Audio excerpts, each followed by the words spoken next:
আসসালামু আলাইকুম। সকলকে আমন্ত্রণ আনন্দ টিভি রাতের সংবাদে আপনাদের সঙ্গে আছি আমি মুস্তফা কামাল তোহা। গেল 28 মার্চের ব্রাহ্মণবাড়িয়ায় হামলা ও ভাঙচুরের সময় শহরে বঙ্গবন্ধু শেখ মুজিবুর রহমানের মুরাল ভাঙার মামলার প্রধান আসামি আরমান আলিফকে গ্রেফতার করেছে র্যাব 14। এ বিষয়ে সোমবার বিকেলে ব্রাহ্মণবাড়িয়া প্রেস ক্লাব মিলনায়তনে সংবাদ সম্মেলনে এ তথ্য জানান র্যাব 14 অধিনায়ক লেফটেন্যান্ট কর্নেল আবু নাইম তালাত। জানান, ভিডিও ফুটেজ দেখে হামলাকারীকে চিহ্নিত করা হয়। পরে গোপন সংবাদের ভিত্তিতে ব্রাহ্মণবাড়িয়া সদর উপজেলার বিশ্ব রোড এলাকা থেকে তাকে গ্রেফতার করা হয়। পরে তার দেয়া তথ্য মতে শহরের কাজীপাড়া ভাড়া বাসা থেকে মোরাল ভাঙার কাজে ব্যবহৃত শাবল, একটি অবৈধ পিস্তল, 2টি ম্যাগাজিন ও 4 রাউন্ড গুলি উদ্ধার করা হয়। রোববারের ঘণ্টাব্যাপী কালবৈশাখী ঝড়ের তাণ্ডবে গাইবান্ধায় নিহত হলেন শিশু ও নারীসহ 10 জন। এতে অন্তত 3 শতাধিক ব্যক্তি আহত হন। এর মধ্যে গাইবান্ধা সদরের 4 জন, পলাশবাড়িতে 3 জন, ফুলছড়িতে 2 ও সুন্দরগঞ্জে 1 জন নিহত হন। প্রত্যক্ষদর্শীরা জানায়, রোববার বিকেল 3টার দিকে হঠাৎই বৃষ্টিহীন কালবৈশাখী ঝড় শুরু হয়। এতে সহস্রাধিক কাঁচা ঘরবাড়ি ভেঙে যায়, উড়ে যায় টিনের চালা। ফলে নিম্ন আয়ের ক্ষতিগ্রস্ত মানুষগুলো খোলা আকাশের নিচে মানবেতর জীবনযাপন করছেন।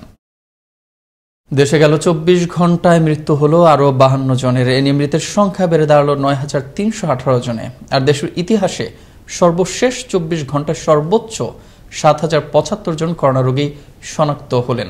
এ নিয়ে দেশে এখনো পর্যন্ত মোট করোনা রোগীর সংখ্যা দাঁড়ালো 6,44,439 জনে। করোনা ভাইরাস নিয়ে সোমবার বিকেলে স্বাস্থ্য অধিদপ্তরের এক প্রেস বিজ্ঞপ্তিতে তথ্য জানানো হয়।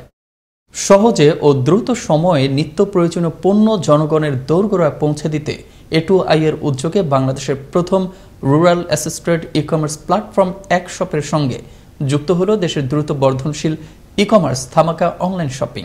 ফলে এক শপের দেশব্যাপী ছড়িয়ে থাকা এজেন্টরা ধামাকা শপিং প্ল্যাটফর্মের মাধ্যমে সুলভ মূল্যে কেনাকাটা করতে পারবেন।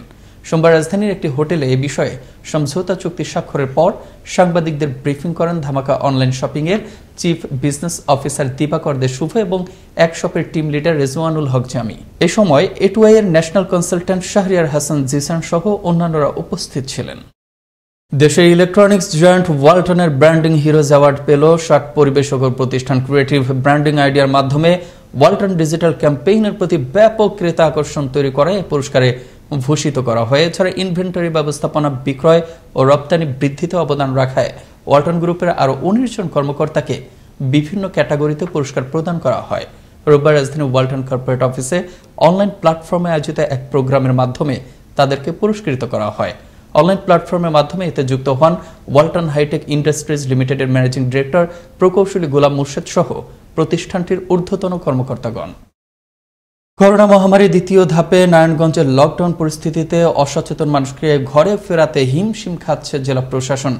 সকাল থেকে অনেকটা স্বাভাবিকভাবে সড়কে গণপরিবহন চলতে দেখা যায়। এমন পরিস্থিতি সামাল দিতে যাত্রী ও পথচারীদের স্বাস্থ্য বিধি মানাতে জরিমানা সহ সতর্ক করেন জেলা ম্যাজিস্ট্রেট ও পুলিশ সদস্যগণ। এদিকে নারায়ণগঞ্জে গেল 24 ঘন্টায় নতুন করে করোনা রোগী শনাক্ত হন 120 জন, তবে নতুন করে কোনো মৃত্যুর খবর পাওয়া যায়নি।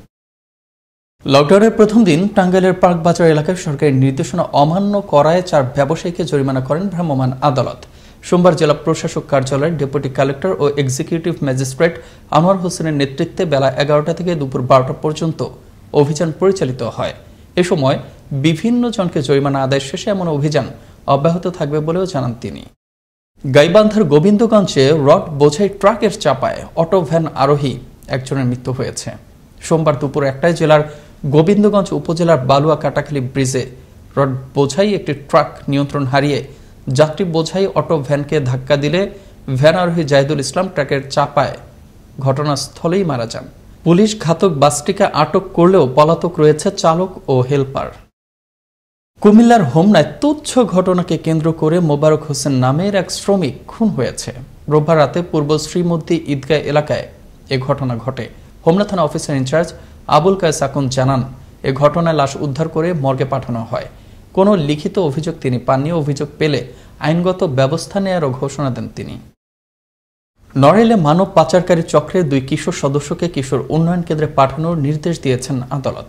রোববার বিকেলে নড়াইলের নারী ও শিশু নির্যাতন দমন ট্রাইব্যুনালের বিচারক জেলা ও দায়রা জজ মুন্সি মশিউর রহমান এ নির্দেশ দেন। পুলিশ জানায়, কালিয়া উপজেলা বাসিন্দা জসিমুল্লাহ ও তার কয়েক সহযোগীরা এক কিশোরীকে বিয়ে করার আশ্বাস ও তার বান্ধবীকে ভালো কাজ দেওয়ার প্রলোভন দেখিয়ে পাচারের চেষ্টাকালে খুলনা থেকে এই দুই কিশোরীকে উদ্ধার করা হয়। একই সময় জসিমের সহযোগী আনাসকেও আটক করা হয়। আমরা মনে করতেছি যে এটা একটা সংঘবদ্ধ চক্র, মানব পাচার করে এরা, এবং তারই ধারাবাহিকতায় তারা চেয়েছিল যে এই দুটো মেয়েকে পাচার করার জন্য।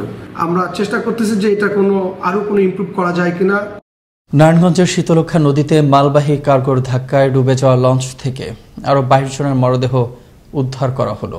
এ নিয়ে মোট নিহতের সংখ্যা বেড়ে দাঁড়িয়েছে 27 জনে।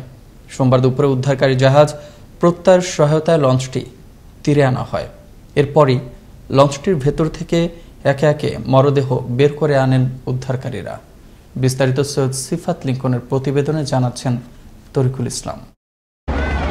নারায়ণগঞ্জ নগরীর শীতলক্ষা নদীতে শতাধিক যাত্রী নিয়ে একটি যাত্রীবাহী লঞ্চ ডুবে যায়। রোববার সন্ধ্যা 6:30টায় লঞ্চটি ডুবে গেলে গভীর রাত পর্যন্ত চলে উদ্ধার কাজ। রাত 1:45 পর্যন্ত 5টি লাশ উদ্ধার হয়। সোমবার সকাল থেকে আবার ডুবে যাওয়া লঞ্চটি থেকে উদ্ধার তৎপরতা চালায় ফায়ার সার্ভিস, কোস্টগার্ড ও নৌথানা পুলিশ। দুর্ঘটনাস্থলে নিখোঁজ যাত্রী ও উদ্ধার হওয়া লাশের স্বজনদের আহাজারিতে আকাশ বাতাস ভারী হয়ে ওঠে। শোকার্ত কণ্ঠে সকলেই খুঁজতে থাকেন আপনজনের লাশ। লঞ্চ ডুবে আছে মতন, তখন থেকে আমরা খোঁজাখুঁজি করতেছি, আমরা এই পর্যন্ত আমরা খুঁজে পাইনি। ছবি দেওয়া হয়েছে নাকি এমনি ঠিকানা মিকানা সব আমার ভাসুরের ছেলে দিচ্ছে সব, কিন্তু এখনো সন্ধান পাইনি আমার আব্বার। লঞ্চটি থেকে একের পর এক তুলে আনা হয় নারী শিশু সহ 27টি লাশ, যার দৃশ্য কাঁদিয়েছে সকলকে। স্বজনদের বুক ফাটা আর্তনাদ নির্বাক করে দেয় চারপাশ। এদিকে এই ঘটনায় নারায়ণগঞ্জ জেলা প্রশাসক বিআইডব্লিউটি এর পরিচালক রফিকুল ইসলামকে প্রধান করে 5 সদস্যের বিশিষ্ট পৃথক তদন্ত কমিটি গঠন করেছে। পাশাপাশি নিহতের পরিবারকে দেয়া হচ্ছে আর্থিক সাহায্য, এমনটাই জানিয়েছেন জেলা প্রশাসক। মানবিক সহায়তা সহ যদি রাষ্ট্রের পক্ষ থেকে 25,000 টাকা করে দেওয়া হচ্ছে। এর বাইরেও আমরা হেলিকপ্টার করেও আমরা সার্চ করছি যে কোনো লাশ মিসিং আছে কিনা। আমাদের এই র্যাবের যে হেলিকপ্টার টহল এটি অব্যাহত থাকবে আরও 2 ঘন্টা। দেশের নৌপথ থাকুক নিরাপদ, এমন হৃদয় বিদারক ঘটনার মুখোমুখি যেন না হতে হয় কোনো পরিবারকে। তরিকুল ইসলাম, আনন্দ টিভি, ন্যাশনাল ডেস্ক। করোনা প্রতিরোধে সরকার ঘোষিত লকডাউন সিরাজগঞ্জে ঢিলে ঢালাভাবে চলে। লকডাউনে গণপরিবহন বন্ধ থাকার কথা থাকলেও মহাসড়কে গণপরিবহন চলতে দেখা যায়। যানবাহনগুলোতে ঠাসাঠাসি করে যাত্রী করা হচ্ছে বহন। সোমবার ভোর থেকে বঙ্গবন্ধু সেতু পশ্চিম সংযোগ সড়কে এ চিত্র দেখা যায়। এ সময় আইনশৃঙ্খলা বাহিনীর কোনই তৎপরতা লক্ষ্য করা যায়নি। লকডাউনের প্রথম দিনে তা কার্যকরের লক্ষ্যে সাভারে ভ্রাম্যমাণ আদালত পরিচালনা করে উপজেলা প্রশাসন। সোমবার সকাল থেকে সাভার ও হেমায়তপুর এলাকার বিভিন্ন মার্কেট, রেস্তোরাঁ পরিবহনে অভিযান চালায় প্রশাসন। সাভার উপজেলা নির্বাহী ম্যাজিস্ট্রেট আব্দুল্লাহ আল মাহফুজ বলেন, সরকারি নির্দেশনা লকডাউন কার্যকর করতে সকলকে আহ্বান জানানো হয়। এ সময় একটি রেস্তোরাঁকে 3,000 টাকা জরিমানা করা হয়। সিরাজগঞ্জে রোববার বিকেলের কাল বৈশাখী ঝড়ে ব্যাপক ক্ষয়ক্ষতি হয়েছে। জেলার কিছু কিছু স্থানে বিদ্যুৎ থাকলেও অনেক স্থানে রয়েছে বিদ্যুৎ বিচ্ছিন্ন। কালবৈশাখী ঝড়ে জেলায় কারো প্রাণহানি না হলেও ঝড়ের কবলে পড়ে আহত হন বেশ কয়েকজন। তাদের জেলা হাসপাতাল সহ বিভিন্ন উপজেলা স্বাস্থ্য কমপ্লেক্সে চিকিৎসা দেওয়া হচ্ছে। দেশব্যাপী চলা লকডাউনের প্রথম দিনে পাবনায় দেখা যায়নি তার কোনো কার্যকরী প্রভাব।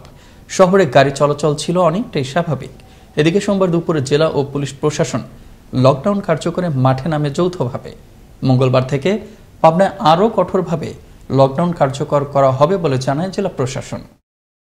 7 দিনের লকডাউনের প্রথম দিনে শেরপুরে ছিল ঢিলে ঢালা ভাব। সোমবার সকালের দিকে শহরের দোকানপাট বন্ধ ও যান চলাচল বন্ধ থাকলেও বেলা বাড়ার সাথে সাথে বৃদ্ধি পেতে থাকে যান চলাচল। তবে বন্ধ রয়েছে দূরপাল্লার যাত্রীবাহী যান চলাচল।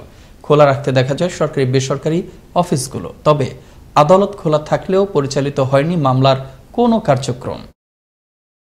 গেল রাত 10টার দিকে চাঁদপুরের হাজীগঞ্জ উপজেলার হাজীগঞ্জ পৌরসভার 8 নম্বর ওয়ার্ড এলাকার কুমিল্লা চাঁদপুর আঞ্চলিক মহাসড়কের পাশে ভয়াবহ অগ্নিকাণ্ডে পুড়ে ছাই হল গোডাউন ও দোকান সহ 10টি বসতঘর।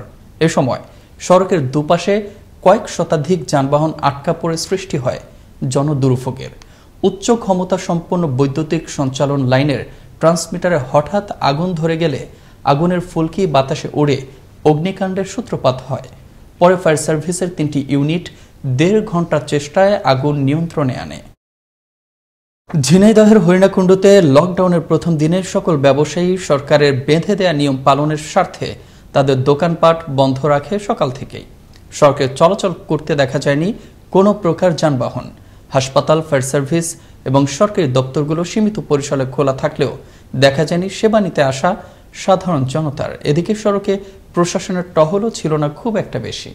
আনন্দ টিভি রাতের সংবাদে এই ছিল এখনকার মতো। আনন্দ টিভির সর্বশেষ সংবাদ এবং বিনোদন সবার আগে দেখতে ভিজিট করুন www.facebook.com/anondotvbd এই পেজে। ধন্যবাদ সবাইকে।